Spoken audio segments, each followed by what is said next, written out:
The other day, as I was studying and reading, I came across some work by Dr. Emil Towns, who is a famous black womanist theologian that's currently at Boston University. And she was talking about a conference she attended in 1984. And this is a verse that she chose. It's found in the book of 2 Kings, the 7th chapter, the 3rd verse. But I only want to read one part of it. 7, let's go to 7. I'll read it. Why are we sitting here until we die? Why are we sitting here until we die? That's it. That's the sermon today. Why are we sitting here until we die? You know, I truly do love the Bible. It's and I love it for many reasons, but one of the reasons I am a profound fan of the Bible and a profound fan of our faith is that when God put the Bible together using human authors, he did not hide human infallibility. You know, I know when I was coming up in Sunday school, you know, everything was a little flannel thing on the wall. We all know you put all the animals following, getting on the ark, and you talk about the 12 loaves of bread. You talk about all of that good stuff. But, you know, as I got older and started realizing it, I started seeing things that were challenging to my faith, but I'm glad God put it in there. Like David with Bathsheba, like he cheated and he killed a man, and then it was hard. It's hard work, right? Judas walking with Jesus but betraying him, right? You know, like Paul having a thorn in his side, like so many stories in the Bible just are not clean. They're not simple. They're complicated. And you know why I like that? Because my life is complicated. I don't have a Bible that makes it that tries to say these 4 mantras, these 6 things, these 7 words, and you're going to be on the other side. No, they said you're going to have some difficult situations that you're going to deal with that will have some ambiguity to them. So let me frame it for you so you can see you're not the only one going through it. I need somebody in the house today to be honest with themselves. They say, my situation's complicated. My situation's complicated. I'm here for the complicated, messy situations today. So I want to take you through a quick journey as we look at this story, this text, which I believe is very complicated and it doesn't seem easy, but let me break it out for you. The first thing you have to understand is the background. We have to talk about under the robe. Let's talk about the city under the robe. And then we're dealing with the capital of Samaria. It's the capital of the northern kingdom of Israel. It is a beautiful city, and it is under siege by the Syrians. You know, a siege is a slow, strangulating death for a city. It is a time and a space where the city will receive no new supply. And the siege had hit this city incredibly hard. If you go back and you look at 2 Kings 6th chapter, verses 26 through 30, you'll hear what it says. Now, as the king of Israel was passing by on the wall, a woman cried out to him, saying, "Help me, my Lord, O king." And he said, "If the Lord will not help you, how shall I help you? From the threshing floor or from the winepress?" And the king asked her, "What is your trouble?" And she answered me, "This woman said to me, 'Give your son that we may eat him today, and we will eat my son tomorrow.' So we boiled my son and ate him. And on the next day I said to her, 'Give your son that we may eat him.' But she has hidden her son." And when the king heard these words, he tore his sackcloth Now he was passing by the wall, and the people looked, and behold, he had a sackcloth underneath his robe. That's sad. I'm not going to read it again. But those two mothers that were so hungry that eating their own children was an option. But it tells you more as I read this story. It talks about the king tearing his robe. It talks about them eating the dog. It talks about the city being in disorder and in high tension. And some of you are like, wow, we would never go that far. I thought there was a lot of things we would never do about 24 months ago.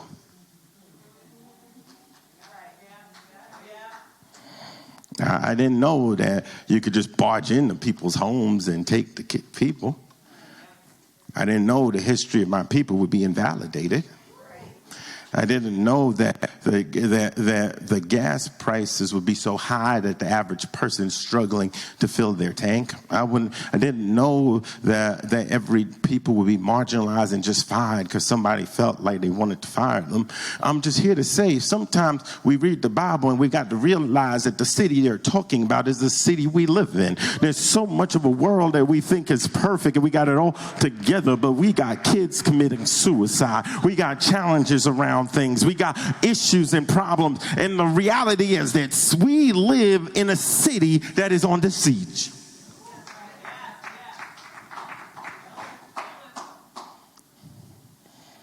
It's interesting. I like this king. I like this king because he had his kingly robe on, but he had a sackcloth underneath. A sackcloth is a sacramental robe that they put in seasons when they're trying to pray and pull it together. So even though he had the robe of the king, he still had the sackcloth on. So what do you do when your city is in this situation? They called the prophet. So now this king is sitting there, and he says, let me go get Elisha. Elisha is one of my favorite prophets. But I really need you to understand, as we get into it, some of the things you need to look for in this text. The reality is this, is that they're calling the prophet Elisha because they know of his track record.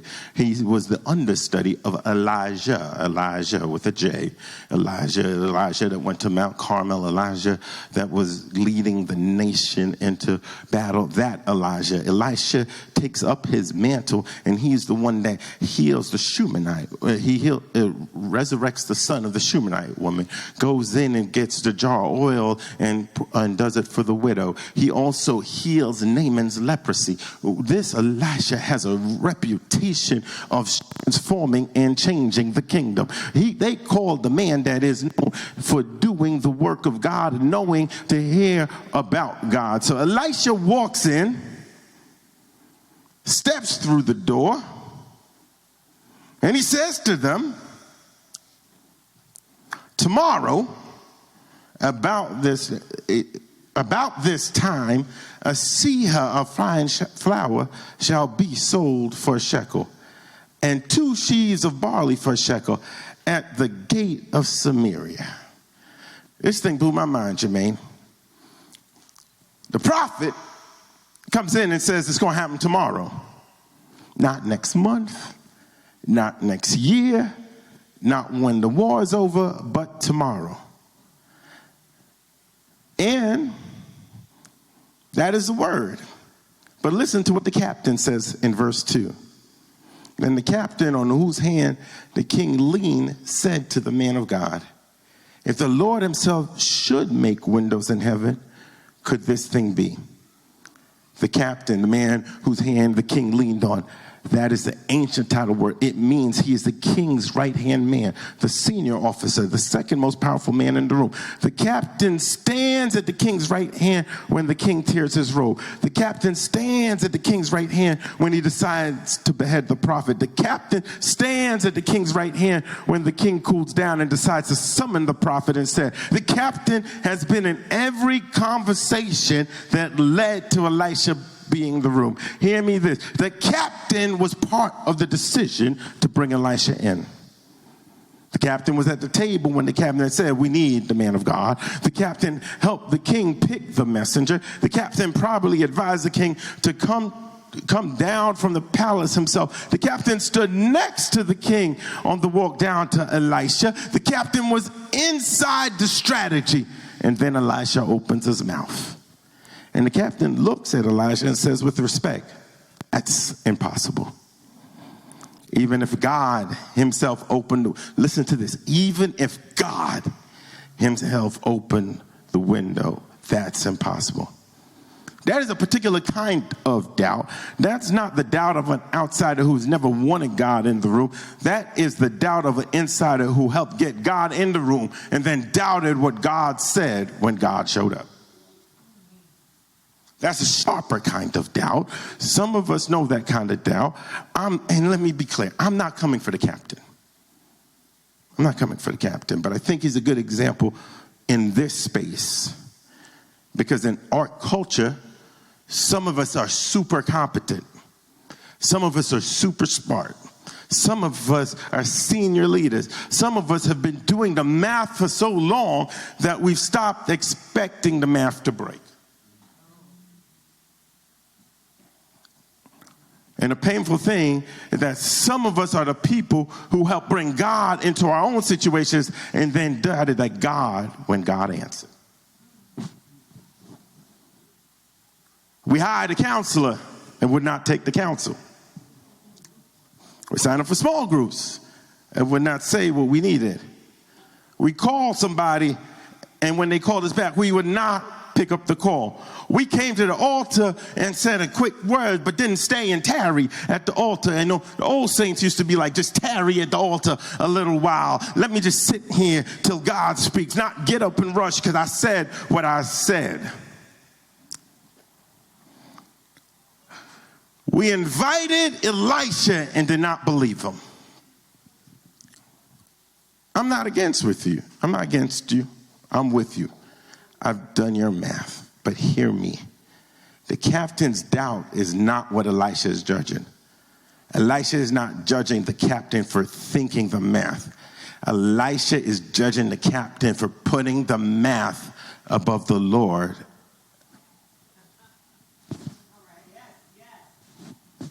Let me try that again. The captain, God was judging him for putting the math above the Lord. That is the greatest danger we have in a world where many of us are hyper specialists in what we do with deep domain knowledge, and we apply it to everything else in our world and then assume that we can have the answer that's greater than God.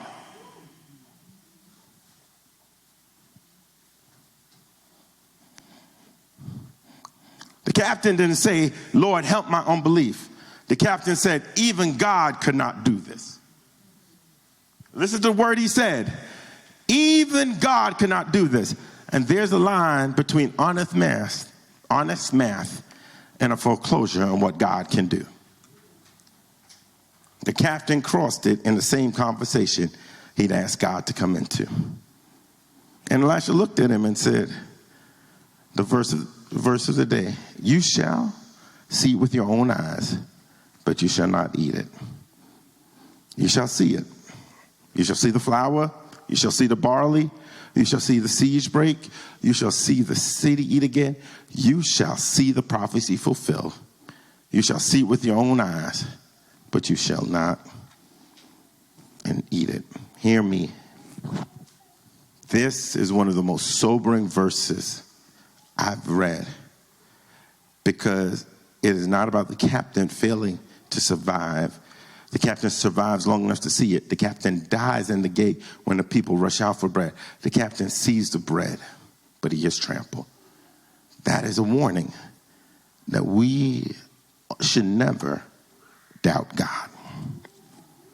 Now let's shift the text to the lepers, the fourth door. I want to read, and this is where we get our theme from. I love the lepers.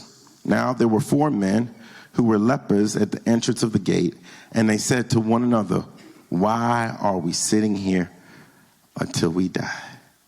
That thing grabbed my imagination.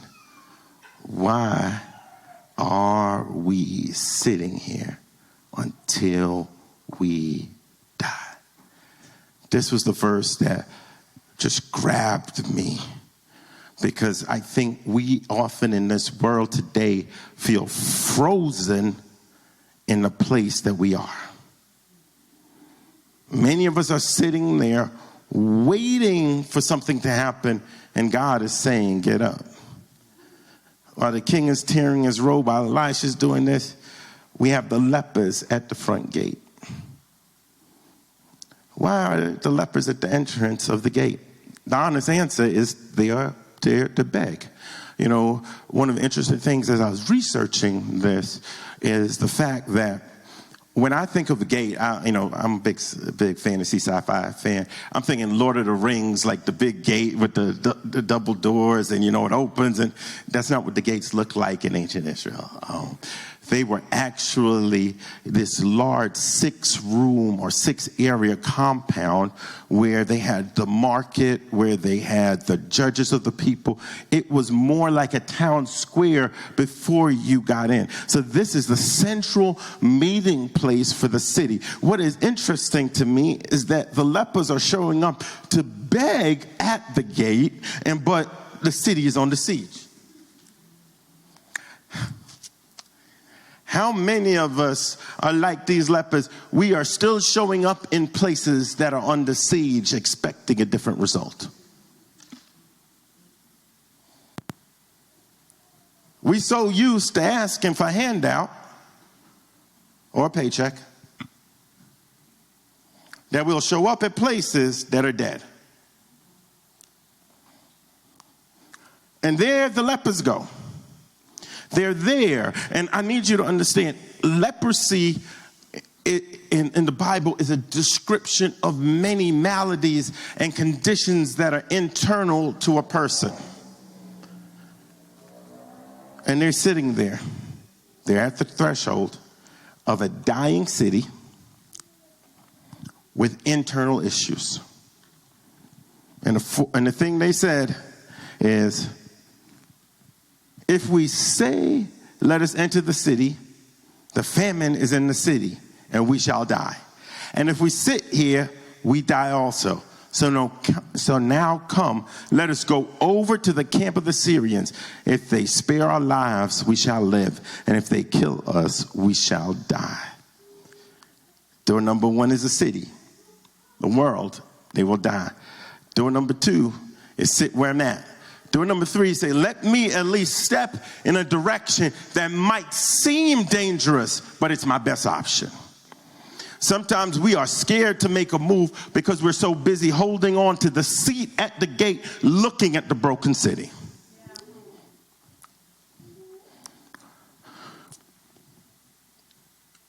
Some of you are sitting at a threshold right now. And the move God is asking is a move that looks like surrender. The move God is asking is a move toward the very thing you've been afraid of. The move God is asking does not have a guarantee of life on the other side. The move God is asking has a maybe. And what I love about the lepers is they pick the maybe. Now, these are the luckiest men ever in the Bible. They show up at the camp of the Syrians, and nobody's home. Nobody's there. They start looking around, and it's all disheveled. It's all messed up. So now, the lepers are there. They're looking around, and they can't figure out what happened. But the Bible helped us because God had gone before them. And God got to the camp. And God made it sound like there was an army with chariots coming to take over the camp of the Syrians. And the Syrians ran away because they thought a great host of Hittites was coming for them. Here's the question. God would have made the miracle happen, but would they have seen it if they've never left? I have a question for you. It's like if does a tree make a sound if it falls in a forest and nobody's there to hear it? If the children of Israel never show up at the Red Sea, does God still part it? My answer to you is this: yes. God's going to do what he's going to do in spite of your obedience. Some of us have never seen the Syrian camp or the other side of the Red Sea because we've never listened to God to go.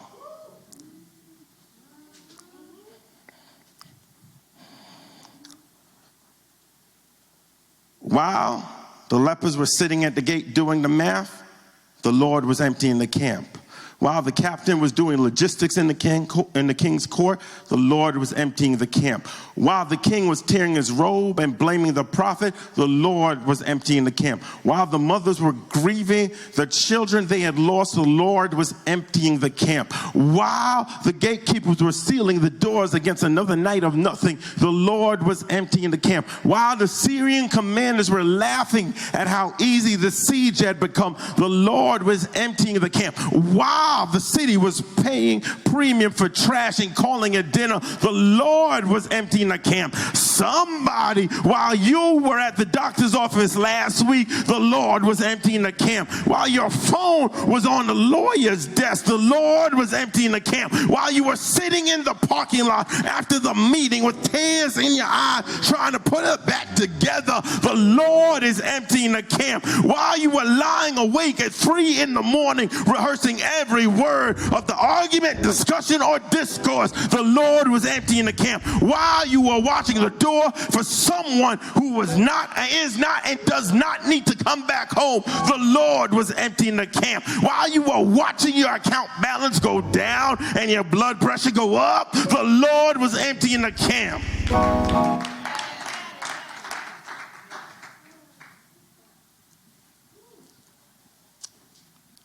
And this is the most important part, Jermaine. The breakthrough many of us have been waiting for, praying for, is not waiting on our performance. The breakthrough is not earned by your strength. The breakthrough is not contingent on whether you figured out the right move. The breakthrough has already happened in heavenly places. The camp of the enemy was running on your peace, on your marriage, on your name, on your child, on your future, on your sanity, on your sleep. The camp of the enemy was using to starve you has been emptied by the same God who emptied that tent. And I need you to hear that. The lepers did not generate their deliverance. The lepers received deliverance because they moved toward what God had already done.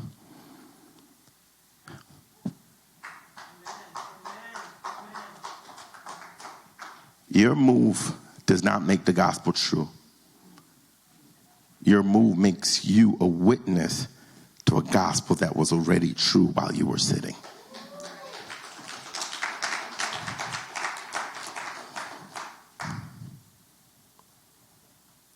But what the lepers do next blesses me most.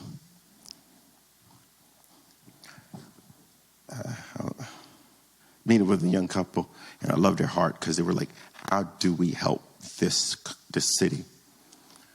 And I think there's an answer here. Now, Jermaine, the people kicked me out of the city. Made me sit by the gate. They didn't give me nothing, kicked me out of my house, ostracized me. When I get my money, I'm going the opposite way. Now, there's a bunch of Christians in here, and y'all nodded. That's not what the lepers did. The lepers actually went back to the city and blessed them. And this is the interesting part that blew my mind. They never heard the prophecy from Elisha. They didn't know that it was supposed to go back. They just did it because it was the right thing. I don't know who I'm talking to today, but some of us have to start realizing that we didn't get where we were going just so we can keep it for ourselves.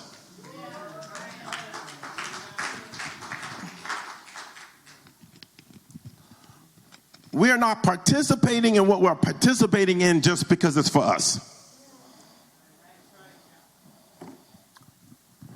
It's gospel of responsibility. God blessed them, and they clearly understood that if God blessed me, I've got to go back and help somebody else. I got to go back. I know we some people had Bibles with Donald Trump's face on it. And I don't know what that Bible says because I don't read that Bible, but I bet you it says has a chapter in there about how to get the bottom line the best. Ignore people, use people, beat people. But my Bible says even if I'm the leper, because their issue never went away of being a leper. They still had the tumultuous stuff inside them. They still had the disease and sickness. I don't know who I'm talking to. Your situation doesn't disqualify you from helping others.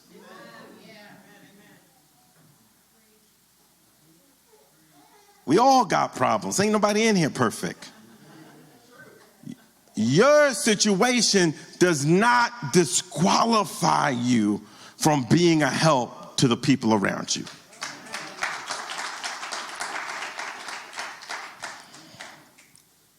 The fact is that your situation make it a more powerful testimony that God can use who he can use. Now, they bring him back and they share. And in the city that was selling donkey's heads for a year's wage, 2 days before, everybody's blessed in the room. And I find it because the men that had something wrong with them didn't keep it all to themselves. They went back to help the others. There are a lot of people in this room, and we're having an ongoing conversation, not a sermon, a conversation. This morning, I'm preaching to the people who are under unusual pressure. If you're tired, hear me. The city in the text is your city. The siege in the text is the siege you're living through. The math of the lepers did is the math you've been doing in your head at 3 a.m. If you're watching a marriage that does not work the way it used to, hear me, the city is starving.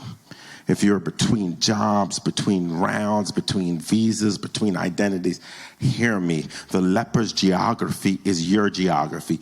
The gate the leper sat at is the gate you've been sitting at. If you are a parent watching a child make decisions that scare you, hear me. The mothers in 2 Kings 6 are in the text on purpose. The Bible does not skip your grief.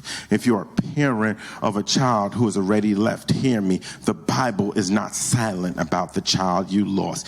If you've been watching the news and the news has been hard and the news has been heavy and the news has been long, hear me. The world is at war. The Bible is not surprised. The Bible has seen worse, and God of the Bible is still moving. God is still moving when the king tears his robe. God is still moving when the captain laughs at the prophet. God is still moving when the mothers cry at the wall. God is still moving when the second mother hides her son. God is still moving when the lepers cannot get in. God is still moving when the gatekeepers stop expecting deliverance. God is still moving when the prophet stops being invited to the table. God is still moving in the twilight. God God is still moving in the silence. God is still moving in between. God is still moving in the waiting room. God is still moving in the chemo chair. God is still moving in the courtroom. God is still moving in the bedroom that has gone quiet. God is still moving in the office where they passed you over again. God is still moving while the doctor is talking. God is still moving while the lawyer is filing. God is still moving while the news is breaking. God is still moving while you're sitting at the gate. God is still moving while the city behind you starves. God is still moving while the enemy is laughing at how easy it's been. God is still moving while the breakthrough has not shown up on your timeline. God is still moving toward a camp the Lord has already emptied for you. God is still moving, and now the camp is empty.